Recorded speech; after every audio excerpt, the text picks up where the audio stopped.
waxaa jirto wiil aan saaxiib nahay gabar isku fiican yihiin jirto oo gabadhaas zaid ay u jeceshahay wiilkaas ase marka ma doonayo gabadhaas inuu la haasaamo mise inuu xiriir la sameeyo sababtoo ah asina waqti ma u haynin ma sheegi karo wallahi so like gabadhaas wiilkaas dhab ay u jeceshahay laakiin asiga ma doonayo marka qaar taleefanka kama dhig oo ku dhageysto marka qaar taleefanka ma qabto saas ay tahay gabadha waa isnaqaanaa waan isku fiicannaa dhowr mar aan isku dayay labadooda inay heshiisiyo mar walba aan dhexdhexaadiyo daqiiqadii dawdana ay soo wacayaan oo ugu dhahayaan qofkaasaa dagaalka bilaabay iyo qofkaasaa dagaalka bilaabay so marka gabadhaas aad iyo aad haa sababtoo ah gabadha zaid u jeceshahay laakiin asiga ma doonayo inuu gabadha la haasaabo mise xiriir oo la sameeyo sababtan waan fahmi waayo marka gabadha habeenada ka mid ah inay isoo wacday waxay u dhahdeen walow arintaasaa jirto saansaan wax u jiraan waxaa doonaya inaa xiriir kula sameeyo oo aan xiriir wada yeeleeno maadaama ani aan isku fiicannahay waan asxaab aan nahay waxaa rabaa saaxiibtinimada iyo asxaabtinimada inaa xiriir aan u bedelano so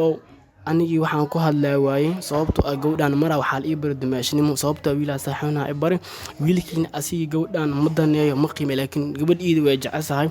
so an gabadhaan isku fiicannahay oo ma dhihi karo qof dumaashnimo lagu baray ma dhihi kartid baby soo dhawow mise welcome camal ma dhihi kartid haddii aan saas dhaani xitaa wiilkan oo isku fiicannahay asxaabaanahay asina dartiisa ma u xumeyn karo ma dhihi karo gabarey soo dhawow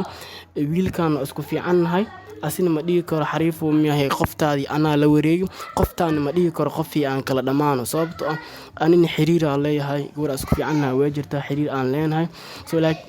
gabadhan waxay doonaysaa in aan xiriir la sameeyo anin soo waxaa sameeyay ma aqaan soo wixii talo iyo tusaale adaa kaaga fadhiyayaan marka ku weydiiyo Ismaaciil maxaa la jiray waxaa sheegtay gabadha in badan ay ku soo xiriirin jirtay dhexdhexaadan jirtay aad iyo sax sababtoo ah gabadhan markay isku fiicnaayeen wiilkii gabadha soo asxaab ahayn dumaashnimo la ii baro qoftaan mar walba sheekaysan jirnay soo markii labadooda arintood ay xumaaday mar walba la soo hadli jirtay dumaash arintaana jirto arintaana saani wax u qaldan yihiin waan isku dayi jiray markii inaan dhexdhexaadiyo aan heshiisiyo oo mar walba oo isku dhacaan in aan dhexdhexaadiyo haa saas ay ugu dhahaday marka anina isku fiican qof dumaashnimo lagu bari oo ku adag tahay marka inaad dhahday soo dhaw camal adoo saaxiibka xushmeynaa iyo xushmadu haa sababtoo ah ninkan isku fiican yaraantan ilaa hadda waa isla soconaa gabadhan maraa dumaashnimo la ii baray ilaa hadda afkeega hadal xun ma uusan ka soo bixin soo waa qiimeena ilaa hadda dumaashnimadii u haya laakiin saaxiibkeyga ma doonayo qoftan inuu xiriir la sameeyo marka indhageystayaasha galabta maxaa والله عند جيشتياس وحنا قعدت لها سو قفل بوحوك سو نوس كسو أنا هدي قانك يكون هن ها كيع أم ها كيع لوضع بقادن يصفي سو لوضع وقادن دونا دو كاجو حماد أرين كاسنا أو هدي ها كده هن أقعدته sababta markaas waxay keenaysaa saaloo kaleeto anaa haa ku dhahay ma aadi lahayd gabadh so